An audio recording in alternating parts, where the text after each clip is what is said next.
Hello aspirant, welcome to ज्ञानम अमृतसर।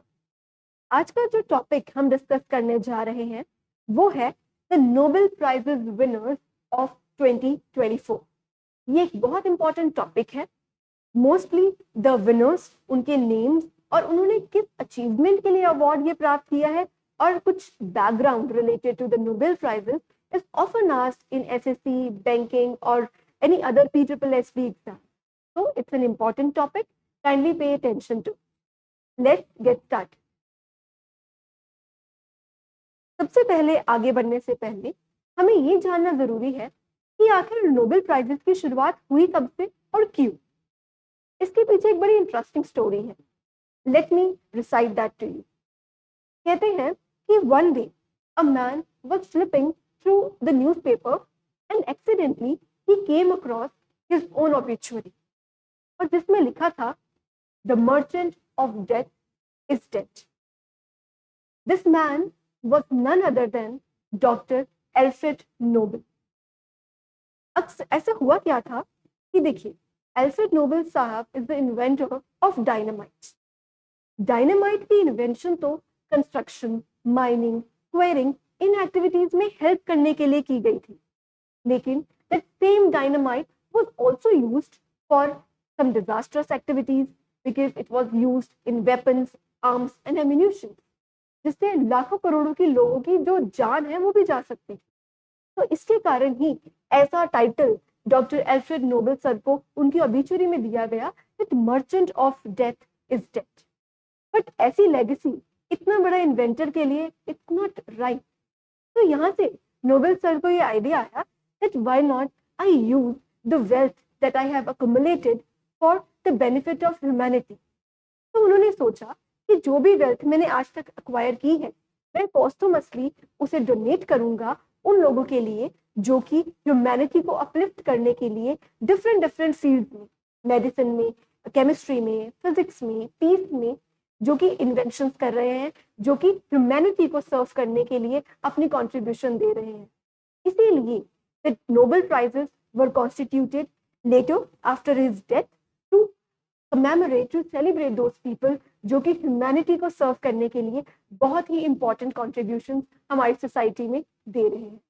आज हम उन अवार्ड्स को डिटेल में डिस्कस करेंगे कि उनके विनर्स कौन हैं, किस अचीवमेंट के लिए उनको अवार्ड मिला है और कुछ उससे रिलेटेड कॉन्सेप्ट। तो लेट्स मूव अहेड। यस, सबसे पहले हम कुछ बेसिक फैक्ट्स पढ़ लेंगे which is very important from the exam perspective. सबसे पहले doctor Alfred Nobel, he was an inventor, a businessman and the founder of Nobel Prize, as I have explained through that story. उनका birth हुआ था October 21, 1833 में at Stockholm, Sweden. ये place बहुत important है because यही वो जगह है जहां पर आज भी award, the Nobel prize awards are given to the winner. उनकी जो डेथ एनिवर्सरी है that falls on December 10, 1896 at the place known as San Remo, Italy. जो फर्स्ट टाइम नोबेल प्राइजेस दिए गए थे वो दिए गए थे 1901 में, और सिर्फ 5 कैटेगरीज में उस टाइम पर अवार्ड दिए गए थे। वो 5 कैटेगरीज कौन सी थी? फिजिक्स, केमिस्ट्री, फिजियोलॉजी जिसे मेडिसिन भी हम कहते हैं, and then literature and peace. आप सोचेंगे कि व्हाई नॉट इकोनॉमिक्स, हम आज तो वो भी रीड करते हैं। यस, तो इकोनॉमिक्स वाला जो नोबेल प्राइज है that was later constituted in 1968 by the Sveriges Riksbank, जो कि स्वीडन का एक सेंट्रल बैंक है। स्वीडन का सेंट्रल बैंक जैसे इंडिया का सेंट्रल बैंक है आरबीआई, वैसे ही वहां पर स्वेरिजेस रिक्स बैंक है, जिन्होंने in the memory of Alfred Nobel उनको कमेमोरेट करते हुए उनकी मेमोरी में एक और अवार्ड शुरू किया जिसे हम कहते हैं in the prize in the economic science. Okay, अब ये जो अल्फ्रेड नोबेल प्राइज है that is given every year, announce होता है अक्टूबर में, जो कि इसी साल लास्ट मंथ अनाउंस हुए हैं, एंड इसे प्रेजेंट किया जाता है स्टॉकहोम, स्वीडन में, जो कि बर्थ प्लेस है अल्फ्रेड नोबेल सर की। और दिए कब जाता है? On the death anniversary, that is on December 10। तो हमने क्या की पॉइंट्स पढ़े हैं कि अनाउंस होता है अक्टूबर में, लेकिन दिया जाता है on the death anniversary, that is on December 10। ठीक है, और जो नोबेल प्राइज की अमाउंट है that is the Swedish kronor of 11 million, जो कि अमाउंट करती है somewhere around 8.94 crore in if I talk about the Indian rupees. ठीक है, तो इस स्लाइड में से अगर हम कुछ इंपॉर्टेंट पॉइंट्स पिकअप करें तो दे विल बी कि Stockholm Sweden is the birth place of doctor Alfred Nobel, जो कि इन्वेंटर थे ऑफ डायनामाइट। उसके साथ ही जो नोबेल प्राइजेस फर्स्ट टाइम दिए गए थे 1901 में, इकोनॉमिक साइंसेस का प्राइज लेटर शुरू हुआ था 1968 में, अनाउंस होते हैं अक्टूबर में, दिए जाते हैं दिसंबर 10 को। ठीक है, और अमाउंट कितनी है इस बार के लिए 2024 में 11 million. I hope I am clear with this slide, so let's move ahead. Yes, अब हम वन बाय वन डिस्कस करेंगे कौन सी फील्ड में किनको अवार्ड मिला है, किस इन्वेंशन के लिए अवार्ड मिला है। सबसे पहले I will be discussing the Nobel prize for physiology. It is the Nobel prize for medicine also, तो मेडिसिन भी कहते हैं, फिजियोलॉजी इज मेडिसिन। किन्हें मिला है? Mister Victor Ambros and Gary Ruvkun sir को। These are the winners, they both are the winner of the Nobel Prize for Physiology Medicine. अब मिला किस लिए है? For the discovery of microRNA, microRNA और उसका रोल इन जीन रेगुलेशन। इन दो फिजियोलॉजिस्ट ने, साइंटिस्ट ने ये जाहिर किया है that there exist a different kind of RNA, जिसे हम माइक्रो आरएनए कहते हैं, और उसकी इंपॉर्टेंस क्या है इन जीन रेगुलेशन। इस पर डिस्कवरी की है इन्होंने, जिसके लिए इनको ये नोबेल प्राइज मिला है। अभी हम इसको डिस्कस करते हैं कि क्या चीज है और कैसे फंक्शन करती है और उसके कुछ रिलेटेड कॉन्सेप्ट। पहले कुछ फैक्ट्स देख लेते हैं। सबसे पहले ये दोनों अमेरिकन बायोलॉजिस्ट हैं। ये जो मिस्टर एम्ब्रोस है, he is from university of Massachusetts and Ruvkun sir जो है वो हार्वर्ड से हैं। ठीक है, दोनों ही यूएस से हैं, मैसाचुसेट्स से। बोथ द साइंटिस्ट, अब ये दोनों जॉइंटली अवार्ड है, तो इनको जो अपनी प्राइज मनी है अकेले के लिए नहीं मिलेगी, दे will be sharing the amount of money जो इनको मिली है, that is the 11 million Swedish kronor. Okay, अब हम डिस्कस करते हैं कि माइक्रो आरएनए जिसके लिए उन्हें अवार्ड मिला है वो है क्या, उसका रोल क्या है, ये इतनी रिमार्केबल थ्योरी क्यों है, और उससे कुछ related concept like DNA, RNA etcetera. तो kindly pay attention. Micro RNA क्या है? बेसिकली जैसे आरएनए होता है हमारे पास राइबोन्यूक्लिक एसिड, जो कि प्रोटीन सिंथेसिस का काम करता है via process which is known as translation. उसी तरीके से माइक्रो आरएनए आरएनए की सब कैटेगरी है। ये वैसे आरएनए हैं जो कि जीन रेगुलेशन का काम करते हैं। जीन रेगुलेशन का मतलब देखिए, ह्यूमन बॉडी जो बनी है उसके अंदर जीन्स है, एक जेनेटिक मेकअप है जो कि सारी बॉडी का सेम है। ठीक है, लेकिन फिर भी कुछ जीन्स जो है वो मसल सेल्स का काम करते हैं, कुछ जीन्स जो है वो ब्रेन सेल्स को डेवलप कर देते हैं, कोई किडनी सेल्स बन जाते हैं। तो ये डिफरेंट डिफरेंट जो फंक्शन हर जीन कैसे परफॉर्म कर रहा है, क्यों कर रहा है, इसके पीछे की जो साइंस है वो जो अमेरिकन बायोलॉजिस्ट हैं mister Ruvkun and mister Ambros, वो इस पर काम कर रहे हैं। And that is why they have been figure out कि ऐसा क्यों होता है, कैसे होता है। इसके लिए उन्हें नोबेल प्राइज दिया गया है। हमारे लिए यहाँ पर ज्यादा हमें डिटेल में तो जाना नहीं है, बट कुछ बेसिक चीजें हमें जरूर पता होनी चाहिए। जैसे डीएनए क्या होता है? ये जेनेटिक मेकअप होता है हर इंसान का, जिसे हम डीएनए कहते हैं। It stands for deoxy ribonucleic acid. Okay, अब डीएनए के साथ ही मिलता जुलता है आरएनए। जैसे I have told, it is ribonucleic acid RNA, जो कि प्रोटीन सिंथेसिस यानी हमारी बॉडी में प्रोटीन बनाने का जो काम करता है।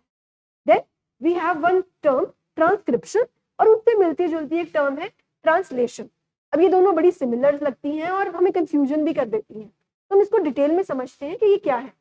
ट्रांसक्रिप्शन का क्या मतलब है? ट्रांसक्रिप्शन का मतलब है डीएनए से आरएनए बना। आपने हमेशा डीएनए की ऐसी कोई इमेज देखी होगी, ऐसा डीएनए कुछ दिखता है जिसके अंदर ऐसे कोड होते हैं। ठीक है, ATCG, इस तरीके से कोड्स होते हैं हमारे डीएनए में। हर इंसान का इतना डीएनए यूनिक होता है जो उसे अपने पेरेंट्स से वो अक्वायर करता है।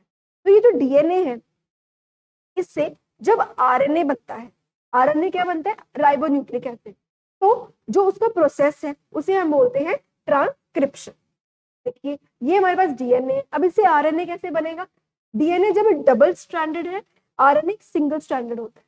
तो टी के कॉरेस्पॉन्डिंग यहाँ पर ए आ गया, मान लीजिए ये आरएनए, जी के कॉरेस्पॉन्डिंग यहाँ आ गया, ये जो बन गया ये उसके कॉरेस्पॉन्डिंग, इस डीएनए के कॉरेस्पॉन्डिंग ये एक आरएनए बन गया। तो इस प्रोसेस को हम क्या बोलेंगे? ट्रांसक्रिप्शन। Transcription, okay. तो मैम ट्रांसलेशन क्या है? अब ट्रांसलेशन प्रोसेस में क्या होगा कि ये जो आरएनए है हमारे पास, इस आरएनए से अब ये जो कोड बन गया, इससे एक यूनिक तरह का प्रोटीन बनेगा हमारी बॉडी के अंदर। इस प्रोसेस को हम बोल देंगे ट्रांसलेशन, ओके। आई रिपीट, जब डीएनए से आरएनए बना दैट इज ट्रांसक्रिप्शन, जब आरएनए से हमने प्रोटीन बना लिया that is translation. I hope I am clear. हमें ये पता चल गया कि जो इस बार मेडिसिन में अवार्ड दिया गया है that is for yes micro RNA and उससे related terms like DNA, RNA, transcription, translation etcetera हमने डिस्कस कर ली। I hope I am clear to all of you till now. Moving on to the next prize, which is the Nobel Prize in Chemistry. ये दिया गया है mister David Baker, John Jumper and James Hassabis sir को। इनकी invention क्या रही है जिसके लिए इनको केमिस्ट्री में अवार्ड मिला है? And there contribution was that mister baker has built a new kind of protein. हमारी बॉडी में प्रोटीन्स होते हैं, हमारी मम्मा बोलती है दूध पी लो, प्रोटीन की कमी हो जाएगी नहीं तो। So proteins are needed in our body for the growth and development of our organs, and also हमारी बॉडी में अगर किसी सेल में कोई डैमेज हो गई उसको रिपेयर करने के लिए भी प्रोटीन्स की जरूरत होती है, ठीक है। अब मिस्टर बेकर सर ने क्या किया है, उन्होंने एक नए तरह का प्रोटीन बना दिया। जैसे प्रोटीन शेक हम पीते, उन्होंने एक नया तरह का प्रोटीन ही बना दिया जो कि हमारी इफेक्टिव डेवलपमेंट में हेल्प करेगा, इसलिए उनको नोबेल प्राइज मिला है। और जो मिस्टर जम्पर है और हेसाबेथ सर है, इन्होंने क्या किया, इन्होंने एक प्रोटीन का जो स्ट्रक्चर प्रिडिक्टिंग मॉडल बना दिया एआई को यूज करके। कैसे? उन्होंने कहा कि एक मशीन बना दी कि इसमें कोड डालो तो वो आपको उस प्रोटीन का स्ट्रक्चर दे देंगे। तो एक आर्टिफिशियल इंटेलिजेंस बेस्ड उन्होंने एक ऐसा सॉफ्टवेयर बनाया है जिसके लिए उनको नोबेल प्राइज इस बार दिया गया है। ये एक बड़ी ब्रेक थ्रू रिसर्चेज है। देखिए नॉर्मली हमें लगता है कि ये क्या बड़ी बात है, but no, it is really very significant, क्योंकि ऐसा पहले हुआ नहीं है। It's a new thing, it's a first thing. अब पेन हमारे लिए आज बहुत इजी है, बहुत सिंपल है, अरे पेन तो सबके पास है, बट जब ये पेन बना होगा at that time it would have been the greatest thing that could ever exist on this earth. तो ठीक है, क्या हुआ है यहाँ पर, एक न्यू काइंड ऑफ प्रोटीन बनाया गया है और साथ में एक आर्टिफिशियल इंटेलिजेंस बेस्ड प्रोटीन को प्रिडिक्ट करने का एक स्ट्रक्चर जो है बनाया गया है। यहाँ पर भी जो मनी है, प्राइज मनी, वो शेयर होगी। कैसे शेयर होगी? यहाँ पर 2:1 रेशियो में शेयर होगी।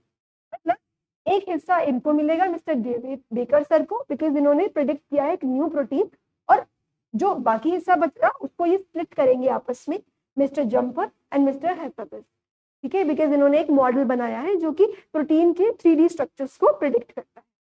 अब इससे रिलेटेड हम कुछ जो कॉन्सेप्ट है, अब प्रोटीन यहाँ पर इंपॉर्टेंट हो गया क्योंकि प्रोटीन में उनको, प्रोटीन का एक फील्ड है जिसमें उनको नोबेल प्राइज मिला है इन केमिस्ट्री। तो इसलिए प्रोटीन से रिलेटेड कुछ फैक्ट्स हम अभी पढ़ लेते हैं। सबसे पहले प्रोटीन की जरूरत क्या है, जैसे मैंने अभी आपको बताया, it help in the growth and development of the body. Secondly, body में कोई भी डैमेज हो जाए सेल में, उसको बॉडी खुद ही रिपेयर करती है with the help of protein. तो हमारी बॉडी के लिए इट वेरी इंपॉर्टेंट। फिर प्रोटीन्स के सोर्सेज क्या है? We need fish, egg and legumes, दालें, फिश, एग, ये सब प्रोटीन के सोर्सेज हैं जो हमें अपनी डाइट में भी ऐड करने चाहिए, सो दैट हमारी बॉडी के अंदर requisite number of, sufficient number of proteins है। उसके बाद ये अल्फाफोल्ड 2, ये वो प्रोटीन प्रोडक्टिव AI टूल है जो mister Hassabis and mister Jumper has made, that is AlphaFold 2। अब आप इसको ऐसे समझिए कि ये कोई डिवाइस है, मान लीजिए ये कोई डिवाइस है, इसके अंदर जब हम कोई कोड फिल करते हैं, मान लीजिए ये कोड है, ये कोड है, इस कोड को मैंने फिल किया तो इसने बोल दिया ये ऐसी डिवाइस है, इसमें हम डालेंगे तो ये बता देगा कि इसका कुछ ऐसे ऐसे करके ऐसे ऐसे इसका स्ट्रक्चर बन रहा है। तब बोलेंगे कि इसका हम क्या करेंगे। अब हम इसकी एप्लीकेशन पढ़ते हैं, तब आपको ज्यादा क्लियर होगा कि ये इतनी रिमार्केबल ब्रेक थ्रू क्यों है। बिकॉज देखिए, इसको हम यूज कर सकते हैं डिजीज डायग्नोसिस। मान लीजिए एक हेल्दी बॉडी में ऐसा जो है प्रोटीन का स्ट्रक्चर है, उसका ऐसा स्ट्रक्चर बन के आना चाहिए, लेकिन मान लीजिए कोई डिजीज बॉडी है, उसमें ये स्ट्रक्चर मैच नहीं कर रहा। मान लीजिए उसका स्ट्रक्चर ऐसा नहीं, कुछ ऐसा आ रहा है, तो ये जो मिसमैच आएगा, तो इससे हमें पता चल जाता है कि बंदे की जो शरीर है उसके अंदर कोई ना कोई डिजीज है, कुछ ना कुछ एनॉर्मली है। तो ये हमें हेल्प करेगा डिजीज के डायग्नोसिस में। साथ में ही ये हमें हेल्प करेगा न्यू ड्रग डिस्कवर करने में, जो कि बहुत खतरनाक बीमारियां जिनका अभी हमारे पास क्योर नहीं है, मे बी फ्यूचर में हमारे पास उनका क्योर भी आ जाएगा जब हम ऐसे टूल्स को यूज करेंगे। तो आई hope I am clear with the need, with the sources, with the AlphaFold 2 and the application. This term is very important. आपको डायरेक्टली पूछ सकते हैं कि AlphaFold 2 है क्या, ठीक है, ये कोई मॉल है, ये कोई स्पीसीज है, ये कोई डिवाइस है, ये क्या है। तो you should be very clear कि ये एक प्रोटीन प्रिडिक्टिव टूल है, AI टूल है, ठीक है। आई hope I am clear till now. Moving on to the next prize, which is the Nobel Prize in Physics.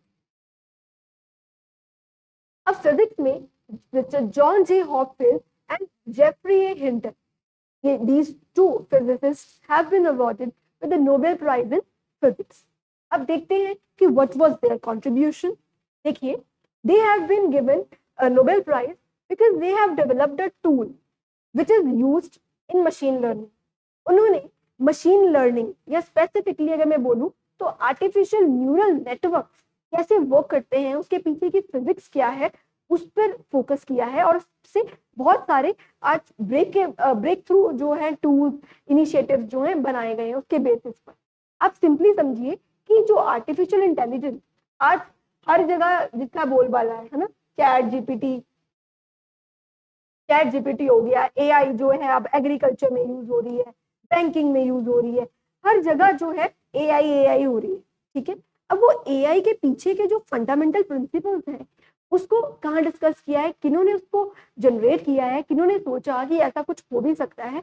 These were the two physicist जिनका ये idea था, जिसकी वजह से the AI that we are using today is in front of us, ठीक है। अब हम साथ में डिस्कस करते हैं कि the related concepts to this, ठीक है। देखिए, सबसे पहले मैंने आपको बताया ANN। What is ANN? सबसे पहले आपको फुल फॉर्म ही आ सकती है, it is artificial neural network. Artificial neural network. अब ये क्या होता है, देखिए, सबसे पहले हमें पढ़ना पड़ेगा न्यूरल नेटवर्क। न्यूरल नेटवर्क से हमें ना याद आ जाता है फंक्शनिंग ऑफ ब्रेन। हमारा जो ब्रेन है उसमें भी तो न्यूरल नेटवर्क होते हैं।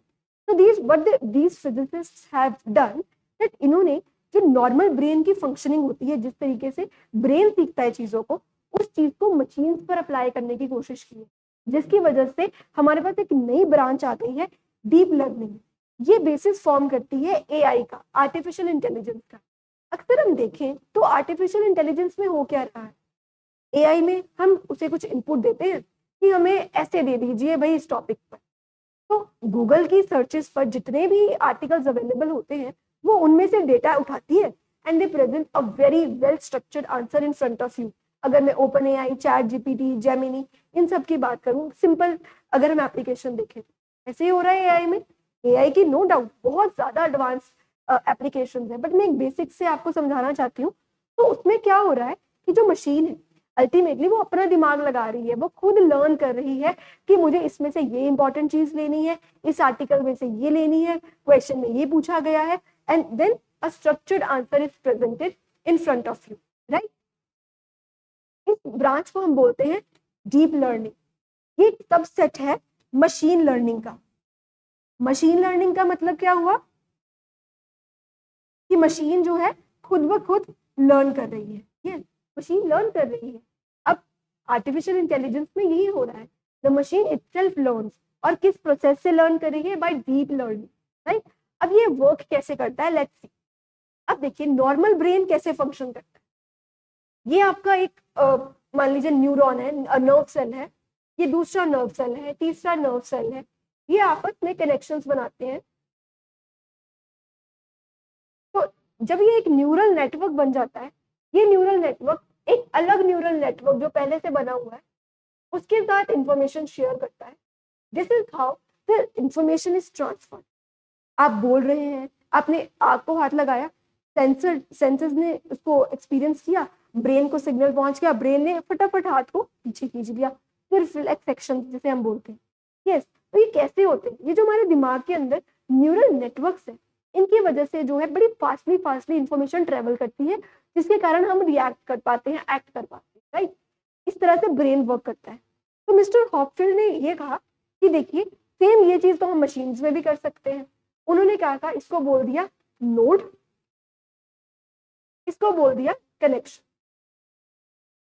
एक ऐसा सिस्टम बना दिया, मशीन के अंदर भी ऐसा नोड और कनेक्शन का सिस्टम बना दिया, जिसके कारण मशीन खुद ब खुद लर्न करने लग गई। ठीक है, इससे क्या हुआ, हमारे पास आर्टिफिशियल इंटेलिजेंस आ गई। तो इस अचीवमेंट के लिए this year they have been given the Nobel prize in physics.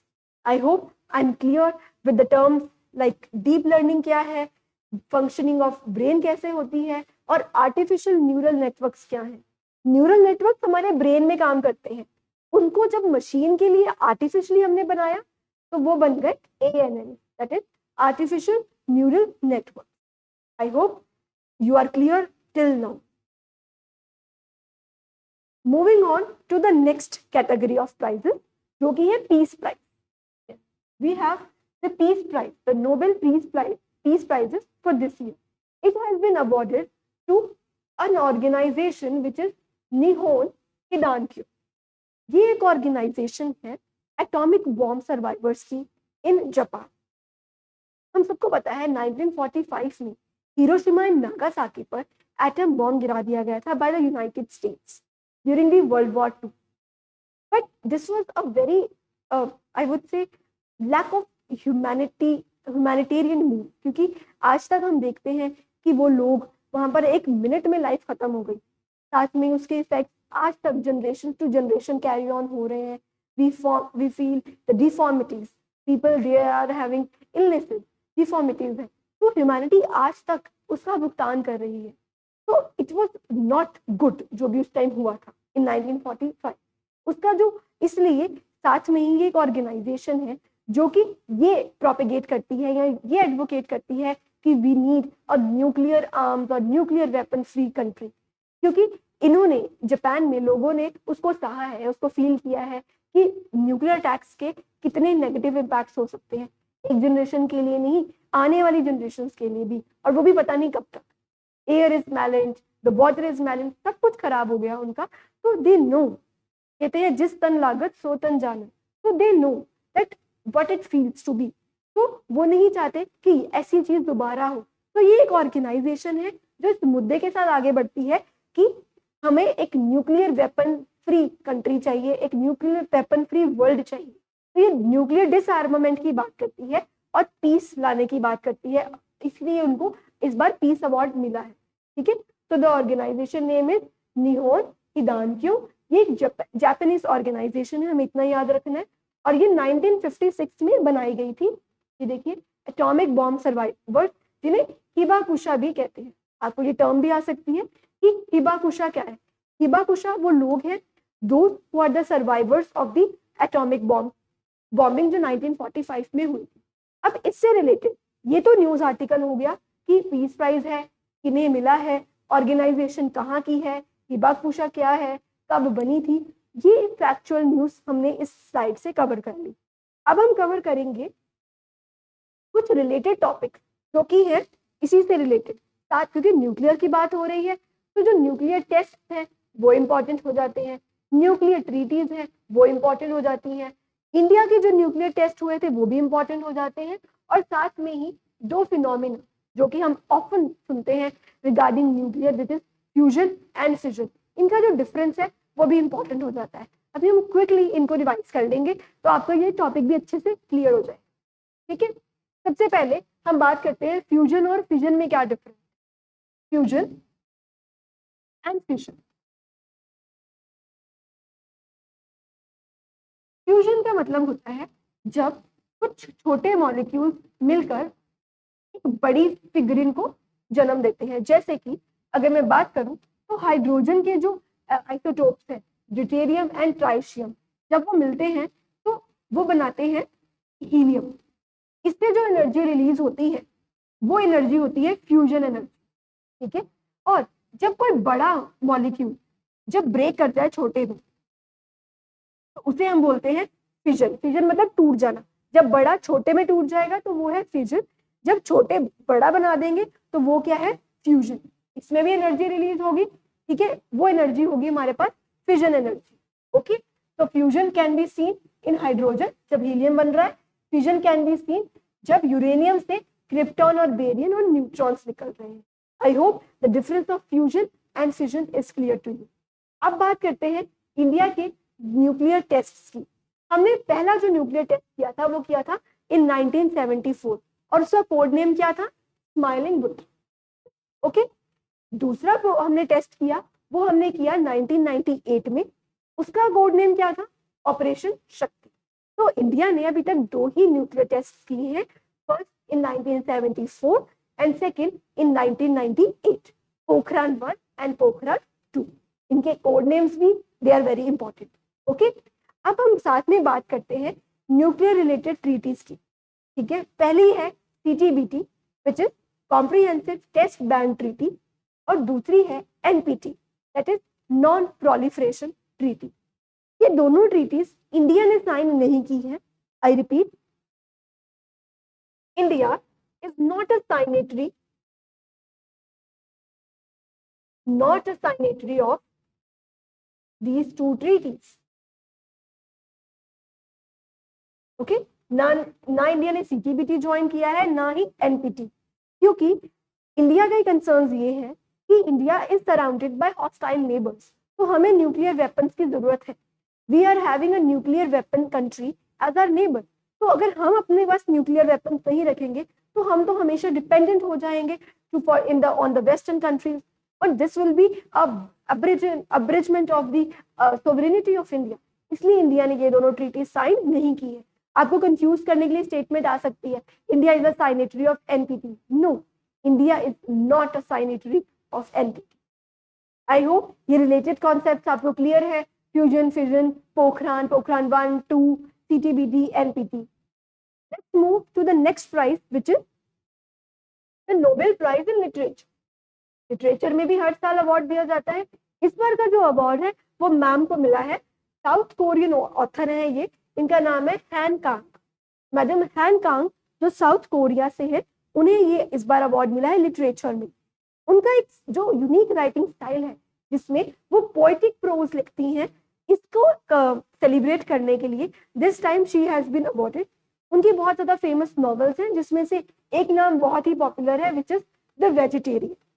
इन्होंने बहुत ज्यादा मल्टीपल थीम्स को कवर किया है, जैसे पेट्रियार्की को ना, ह्यूमन लाइफ को, ह्यूमैनिटी को, ऐसे टॉपिक्स पर ये लिखती हैं। और इनका जो राइटिंग स्टाइल है दैट इज वेरी यूनिक आज के कंटेम्प्रेरी लिटरेचर राइटिंग में।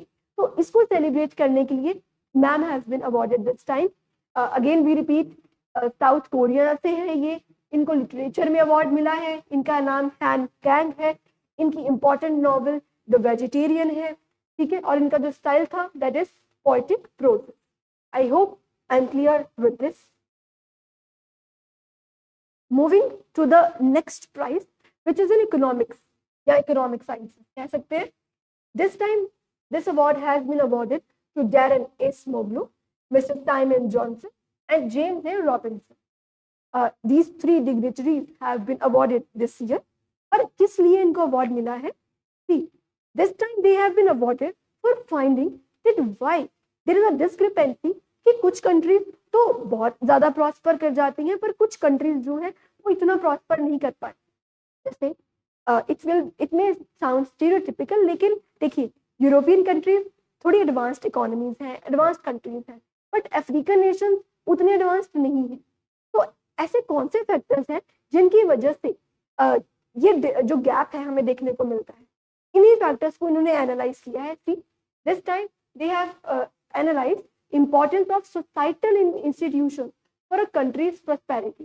इन्होंने कहा कि इकोनॉमी के साथ साथ जो सोसाइटल इंस्टीट्यूशंस भी हैं, आपकी सोसाइटी में फैमिली की परसेप्शन क्या है, जेंडर की परसेप्शन क्या है, लेबर्स की परसेप्शन क्या है, इन सोसाइटल इंस्टीट्यूशंस पर भी डिपेंड करता है कि आपकी सोसाइटी, आपकी कंट्री कितना प्रॉस्पर करेगी। तो उन्होंने बताया the root causes of why countries fail और सक्सीड। कंट्रीज फेल क्यों करती हैं कुछ, और कुछ कंट्रीज सक्सीड क्यों करती हैं। तो ये, और साथ में आपके लिए की पॉइंट है वही वाला कि ये जो है, this award is funded by Sveriges Riksbank, जो कि डिफरेंट है, क्योंकि बाकी जो है उनको जो वेल्थ अकोमोलेटेड थी मिस्टर एल्फ्रेड नोबेल की, वहां से अवार्ड मिलता है, बट ये एक स्पेशल अवार्ड है जो कि हमने अभी पढ़ा 1968 में स्टार्ट हुआ था। बाकी सारे अवार्ड 1901 से मिलते हैं, जो मेडिसिन के हैं या फिर फिजिक्स के हैं या फिर केमिस्ट्री के हैं, वो बाकी सारे एग्जाम 1901 से मिलते हैं, बट ये 1968 में स्टार्ट हुआ था। तो the concept is clear, the names are very important, ठीक है। Daron Acemoglu, mister Simon Johnson, James A Robinson, किसके लिए मिला है इनको? For finding the importance of societal institution. तो ये एक आपके लिए क्विक समरी शीट है कि किन्हें अवार्ड्स इस पर मिले हैं, ये उनके नेम्स हैं, ये उनके अकेडमीज हैं जहाँ से वो हैं, या कौन देते हैं अवार्ड वो हैं, ये उनकी कैटेगरी है, जिस कैटेगरी में उनको अवार्ड मिला है, और किस अचीवमेंट के लिए, कौन से काम के लिए दे हैव बीन अवार्डेड, ये वो है। हम क्विकली रिवाइज कर लेते हैं, अभी हम पढ़ के आए हैं सारा कुछ। मेडिसिन में किनको मिला है? यस, मिस्टर एम्ब्रोस को एंड मिस्टर रुफुन को। किसके लिए मिला है? For the micro R. Okay. Physics में किन्हें मिला है? Mister Hopfield and mister Hinton को। इसलिए मिला था? यस, ANN के लिए, that is artificial neural network के लिए। देन केमिस्ट्री में मिला है मिस्टर बेकर को, mister Jumper and mister Hassabis को।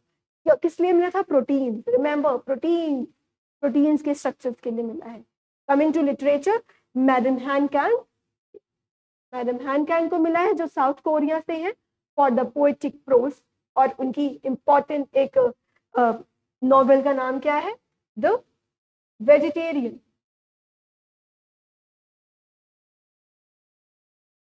राइट। देन अगेन पीस के लिए किन्हें मिला है? यस, निहोन हिदानक्यो, जो कि एटॉमिक बॉम्ब सर्वाइवर्स का एक ऑर्गेनाइजेशन है, एंड ये एडवोकेट कर रहे हैं न्यूक्लियर फ्री वर्ल्ड को, ताकि किसी को भी बाद में आज के टाइम पर वो एट्रॉसिटीज फेस ना करनी पड़े जो उन्हें उस टाइम करनी पड़ी। Now last but not the least, it is for economics. ये मिला है मिस्टर एसमोग्लू को, mister Johnson and mister Robinson को, फॉर व्हाई कंट्रीज फेल और सक्सीड, और सोशल इंस्टीट्यूशंस की उसमें क्या इंपॉर्टेंस है।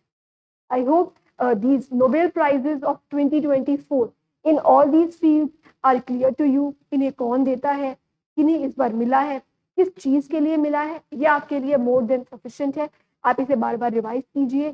आई know the names are difficult to remember, but आप जब उनको एक दो बार रीड करेंगे तो they will be at your tip, no problem. तो अब थोड़ा सा क्विक रिविजन कर लेते हैं about the Indian Nobel prize winner. इस बार इंडियन में किसी इंडियन को नहीं मिला, but Indians have been conferred with this prestigious award many a time. सबसे पहले जो मिले थे वो था रविंद्रनाथ टैगोर जी को। उन्हें मिला था for his book Geetanjali,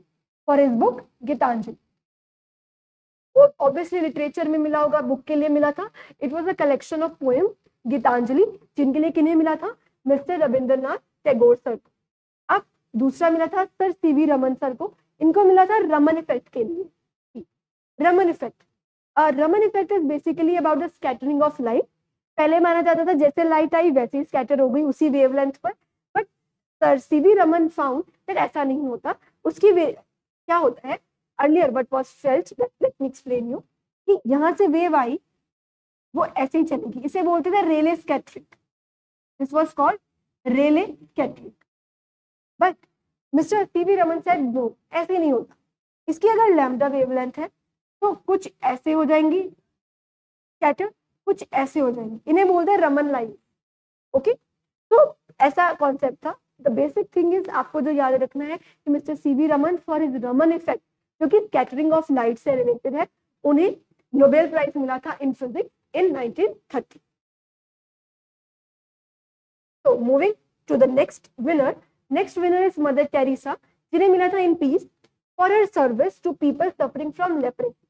leprosy की डिजीज से जो लोग ग्रस्त थे, मदर टेरेसा उनकी सेवा करते थे। And she also had a charitable mission, Nirmal Hriday, Nirmal हृदय, जिसके लिए उनको उनकी सेवा फॉर द ह्यूमैनिटी के लिए उन्हें पीस नोबेल प्राइज मिला था। Next award is goes to doctor Subrahmanyan Chandrasekhar for Chandrasekhar limit. ये भी इन्हें भी साइंस में, फिजिक्स में मिला है इनको फॉर चंद्रशेखर लिमिट। अब चंद्रशेखर लिमिट का छोटा सा कॉन्सेप्ट अगर मैं बताऊं तो माना जाता है चंद्रशेखर लिमिट एक ऐसी लिमिट है जितना अगर मास ऑफ द स्टार हो गया तो स्टार अपनी एनर्जी से ही बर्स्ट कर जाएगा। ये अप्रोक्सीमेटली मानी जाती है 1.44 times the mass of sun. I repeat, कोई स्टार है, स्टार ऐसा नहीं होता हमेशा, sun is also a star. तो ये एक स्टार है, अगर इसका मास 1.44 टाइम्स जो प्रेजेंट हमारा सन है सोलर सिस्टम का, उसके सन के साइज जितना हो गया तो ये मास इतना अनकंट्रोलेबल हो जाएगा उस स्टार के लिए बियर करना कि वो बर्स्ट कर जाएगा। इस चीज को हम बोलते हैं Chandrasekhar limit. It was an invention at that time, तो उन्हें फिजिक्स में इसके लिए अवार्ड मिला। Next award is to doctor Amartya Sen, इनको इकोनॉमिक्स में अवार्ड मिला है। He is also from India. इनको मिला था for the ethical considerations in economics for economic theory related to poverty, democracy, development and social welfare. इन्होंने एक नया पर्सपेक्टिव दिया कि सिर्फ और सिर्फ इकोनॉमिक ग्रोथ ही नहीं हमें चाहिए, हमें एथिकल इकोनॉमिक ग्रोथ चाहिए जिसमें हमें पॉवर्टी, जिसमें हमें फेमीन, इन चीजों पर भी ध्यान देना पड़ेगा, वरना ये इकोनॉमिक ग्रोथ को एडवर्सली जो है इम्पैक्ट करेंगे। आप खुद सोचिए, आप बड़ी से बड़ी बिल्डिंग बना लेंगे पर जब तक नीचे स्लम्स जो है, स्लम्स में जो लोग रह रहे हैं जिनकी हाइजीन इतनी प्रॉपर नहीं है, हम उनको अच्छी फैसिलिटीज नहीं दे रहे, तब तक उस बिल्डिंग का भी कोई फायदा नहीं है, बिकॉज अल्टीमेटली वो उतनी ग्रोथ जनरेट नहीं कर पाएगी जितनी वो कर पाती जब सभी लोग इक्वली प्रॉस्पर होते। तो कुछ ऐसा आइडिया था उनका जिसके लिए उन्हें इकोनॉमिक्स में नोबेल प्राइज मिला। साथ में ही मिस्टर कैलाश सत्यार्थी सर, इन्होंने शेयर किया था with Malala Yousafzai, peace prize इन्हें मिला था 2014 में। बेसिकली इनका जो वर्क था it was for protection of children, child labour के अगेंस्ट था इनका काम, चिल्ड्रन वर्किंग एज लेबरर्स। तो ये उनको बचाते थे और इसके लिए शांति कायम हो सके, because if our children are happy, they are getting education, then only we can imagine एक पीसफुल सोसाइटी होगी। Otherwise there will always be exploitation, there always be sorrows. तो इस चीज पर उन्होंने काम किया था मिस्टर कैलाश सत्यार्थी सर, और उन्हें नोबेल प्राइज, पीस प्राइज मिला था 2014 में, जिसे उन्होंने शेयर किया था with missus Malala Yousafzai. Okay, I hope the Indian winners Rabindranath Tagore sir, sir CV Raman, mother Teresa, doctor Subrahmanyan Chandrasekhar, doctor Amartya Sen and Mr. Kailash Satyarthi. I hope these are clear to you. So, we have completed the information part. Now it's the knowledge testing time, जिसमें हम कुछ MCQs करेंगे, इससे हमारी revision भी हो जाएगी और हमें चीजें इतनी याद है ये भी चेक हो जाएगी। So, the first question is, first Nobel Prize was given in which year? कौन से सन में फर्स्ट टाइम नोबेल प्राइज दिया गया? तो yes, the correct answer is 1901 में फर्स्ट टाइम नोबेल प्राइजेस दिए गए थे। Second question, which of the following are the Nobel Prize winners and having a connect with India? मतलब इंडियन नोबेल प्राइज विनर्स, अभी जो स्लाइड की से related question है। Mister Kailash Satyarthi, Shri Rabindranath Tagore, doctor Amartya Sen. अरे तो सबको मिला हुआ है, सबको मिला है, so all of the above. So the answer will be all of the above. अभी हमें पढ़ा कैलाश सत्यार्थी सर को मिला फॉर द चाइल्ड लेबरर्स, उनके अगेंस्ट ही स्टूड, तो उसके लिए उनको मिला है। रविंद्रनाथ टैगोर सर को फॉर देयर गीतांजलि बुक इसलिए मिला है। डॉक्टर अमर्त्य सेन को फॉर मिला है the ethical considerations in the economics. Moving to the next question, which of the following statement regarding Nihon Hidankyo are correct? हमें करेक्ट स्टेटमेंट्स बतानी है निहोन हिदांक्यो के रिलेटेड। ये ग्रुप है of atomic bomb survivors, okay, founded in 1956, based in Japan. Okay. Nobel peace prize मिला है इन्हें 2024 में. Seems correct. So these all are correct. We have read them in our slide also. So yes, ये एक group है atomic bomb survivors का. ठीक है, जापान बेस्ड है, ये जापान में है. ये ऑर्गेनाइजेशन 1956 में बनी थी और ये इस बार इन्हें पीस प्राइज मिला है. तो करेक्ट.